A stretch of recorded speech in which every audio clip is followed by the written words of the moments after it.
If when the clock struck midnight on November 1st, that somewhere in the universe a cosmic switch was flipped, and almost overnight the word gratitude showed up on everyone's lips and in everyone's minds.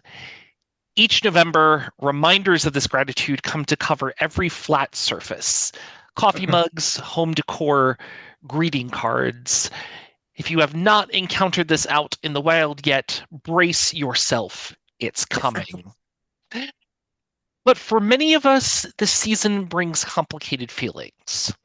Some of us are grieving. Some are anxious about our loved ones or about the future. Some feel disconnected from joy entirely. In times like these, gratitude may feel like a demand we cannot meet. And yet, our faith invites us into a deeper, more resilient way of understanding gratitude. A gratitude that is not dependent on ease or abundance or cheerfulness. A gratitude that is born in the very heart of hardship. Today, I want to speak about gratitude as a practice of connection and as a life of reciprocity. Gratitude that helps us rise from despair. Gratitude that affirms we are not alone. Gratitude that compels us to act. We typically imagine gratitude as something that flows naturally from good fortune. You get the job you hoped for, be grateful. Your health improves, be grateful. Life is going your way, be grateful.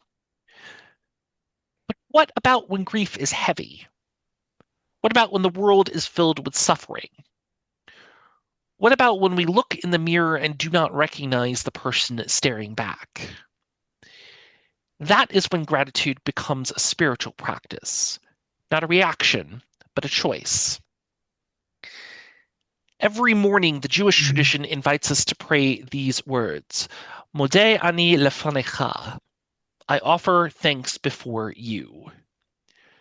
Before we have opened our eyes fully, before we know what the day will bring, before joy or disappointment arrives, a gratitude that says, I am still here. I am held by something larger than myself. Rabbi Abraham Joshua Heschel described this sacred grounding in the simplest of words. Just to be is a blessing.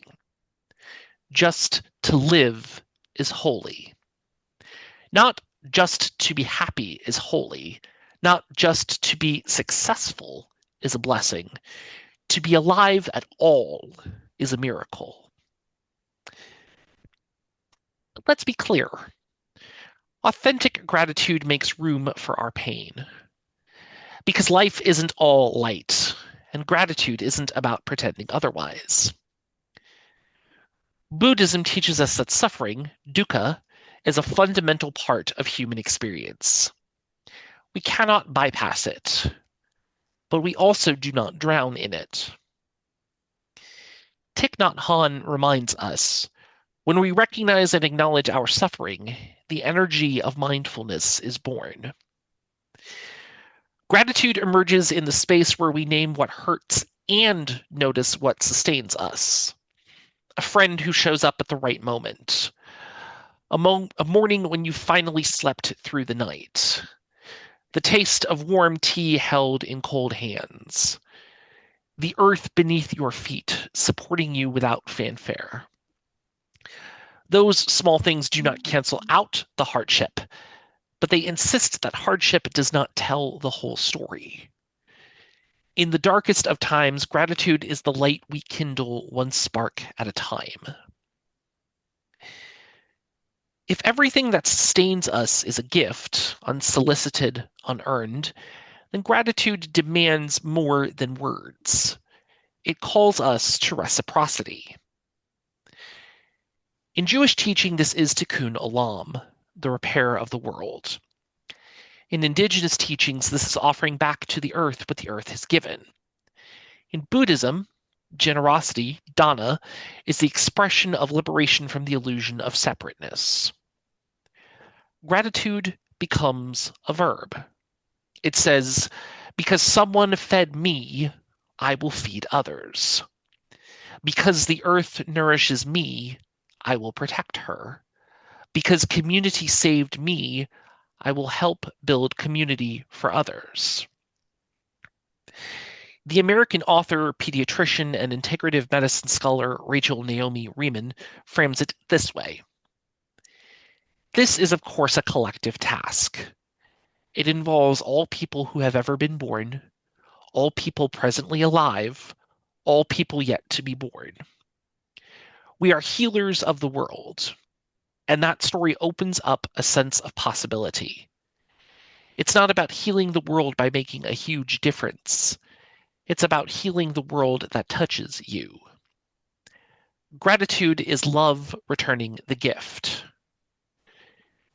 We do not practice gratitude because life is easy. We practice gratitude because life is hard, and gratitude gives us strength.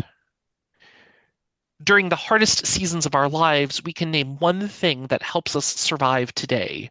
Notice who is holding us up. Remember that even air and water are generous companions. This is not shallow positivity.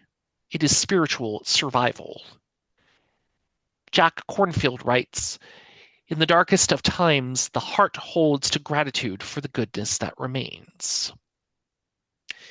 Gratitude offers us a thread to hold when everything feels like it's falling apart. But here's the beautiful paradox.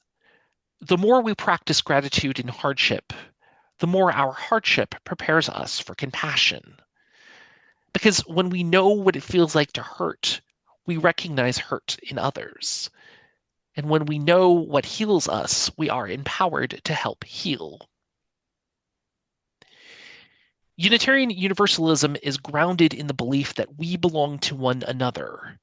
We are here to bless the world and be blessed by it in return. Imagine a world shaped by gratitude and reciprocity. No one left hungry because we recognize everyone as kin. Communities caring for one another, not leaving anyone behind. Policies that reflect interdependence rather than individualism. Environmental stewardship not as charity, but as reverence. Gratitude that becomes justice. Gratitude that becomes love in motion. Gratitude that becomes a new way of living together. This is the way we heal our world. This is the work our faith calls us to do. There will be days when gratitude flows naturally, when we feel surrounded by goodness. And there will be days when gratitude feels impossible, when life is a blur of fear or sorrow. On those days, remember this. Gratitude is not a denial of pain. It is a refusal to surrender to it. Gratitude is choosing connection when isolation feels easier. Choosing hope when despair feels justified. Choosing love when numbness feels safer. Gratitude keeps us moving forward, not because everything is okay, but because everything we need to keep going is given to us by others. We are here because the world has been generous with us. What will we give in return?